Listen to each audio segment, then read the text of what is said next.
people suspected of domestic violence could be banned from their own homes for up to a month, even if there's not enough evidence to charge them.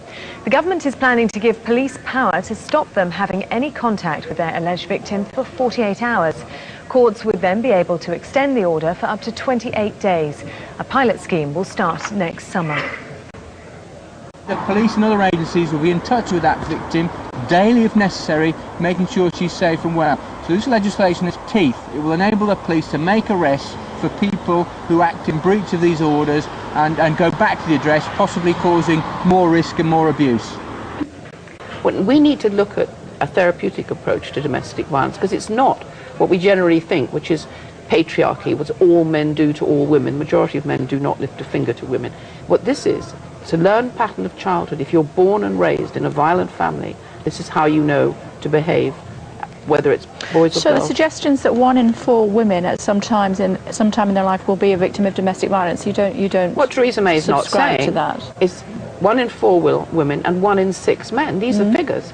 2 women die every week. So they need to be separated for but 1 woman, parties. 1 man dies. Well, what we need to do is to come into the home where there is domestic violence with a therapeutic approach to both sides, because you know you all weep over baby P, but when he grows up to be a monster, you're going to hate him. But in the first instance, both sides need to be separated. But throwing him out of the house for 48 hours doesn't help anything, because half the time he's going to be innocent, and it just makes the condition worse. So what should happen? Where there's suspected domestic violence, the police should be involved, and the next day the matter should be taken up with the refugees and with the social services and other people involved. So if there has been domestic violence, you think that the police shouldn't act until the next day?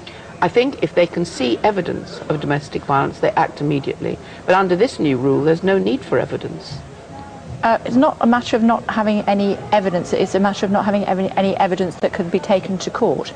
Well, if there's evidence that can be taken to court, the scratches, bruises... So you're saying if there is evidence that that there has been some sort of domestic violence, even if it's not enough for a prosecution, they should or shouldn't be separated? If there's any evidence, they should be separated. But the majority of what happens is there is no evidence. It's just simply on the say-so of the person making the call, which is always, virtually always, women. Thank you very much indeed for joining us. Thank you for your input and expertise. So, as we were saying, 40 years since you opened that first refuge. Yes. And just remind us, just before I let you go, sorry, just remind us what happened. You had to leave the country for quite a long time, didn't you? Well, because what I'm saying now, there were huge pickets against me. And I was threatened, yes, for daring. This is $1 million industry, domestic violence. And the women who control it are not about to let any kind of evidence in that's going to take away the money. What do you mean by that? They're not going to share the money with anybody. But why do you describe it as $1 million industry? Because it is.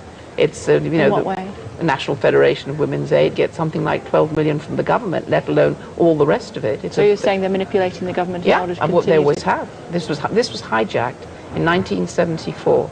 And what I'd said from the very beginning, which is that it isn't a gender issue, it's an issue of learned pattern of behavior in childhood, was actually superseded by a very highly efficient machine called the feminist movement, which simply claimed it's what all men do to all women. So you're suggesting that generally women are manipulating the system in order... Yeah, because everybody knows, and the figures have been there for years, the worst violence is between 2 women. Okay. Thank you very much indeed, Erin Pizzey. Thank you.